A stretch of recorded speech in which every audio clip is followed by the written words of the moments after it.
कहते हैं first impression is last impression. वो आपके प्रस्तुत होते ही पैदा हो जाता है।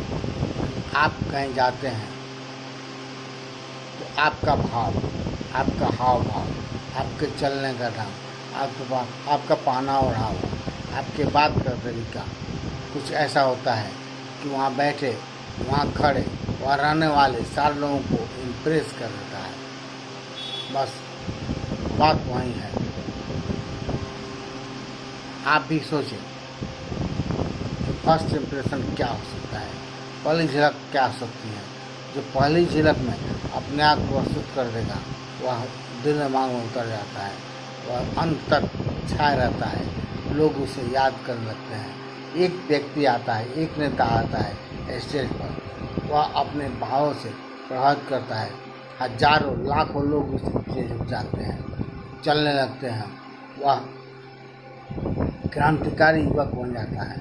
लेकिन वहीं पर दूसरे लोग नहीं संभाल पाते हैं, अपनी बातों को नहीं रख पाते हैं, फिर वह उनका बात उन्हीं तक सीमित रहता है, उनका भाषण बकवास बन कर रह जाता है। इसलिए आप कोशिश करें, आप जो बोलें साधा बोलें, ना पतला बोलें, और आपका इम्प्रेशन भी फर्स्ट इम्प्रेशन हो, लोगों के ऊपर छा जाए, आप लोगों के ऊपर छा जाए।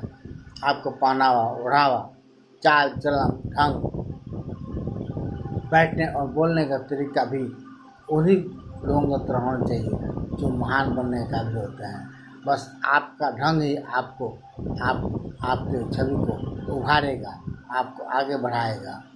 आप अपना व्यक्तित्व कैसे निखारेंगे यह आप तय कर सकते हैं, यह आपके ऊपर डिपेंड करता है।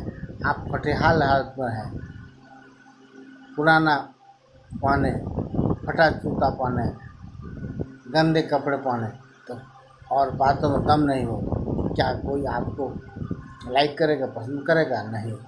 उसके लिए आपको अपना इम्प्रेशन उभारना होगा, अपने पहनावे ओढ़ावे, अपने चलने का ढंग, अपने आने का ढंग भी बदलाना होगा।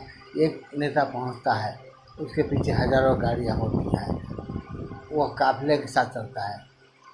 जरूरी नहीं कि काफिला ही उसका पहचान बने, काफिला कुछ देर बाद पहचान बन सकता है, लेकिन उसका बाद, उसके बोलने का ढंग, उसके लोगों पर छाने का तरीका ही उसे आगे निकालता है और वह बड़ा नेता बन जाता है और समाज के लिए प्रिय बन जाता है। उसके एक बार कहने पर हजारों हजार अपने का जान देने का संकल्प लेते हैं। उसके बातों को, उसके भाव को ही उनको पसंद करता है। वो इसे भगवान मानने लगते हैं, देवतुल्य मानने लगते हैं, वो उसकी बातों को मानने लगते हैं।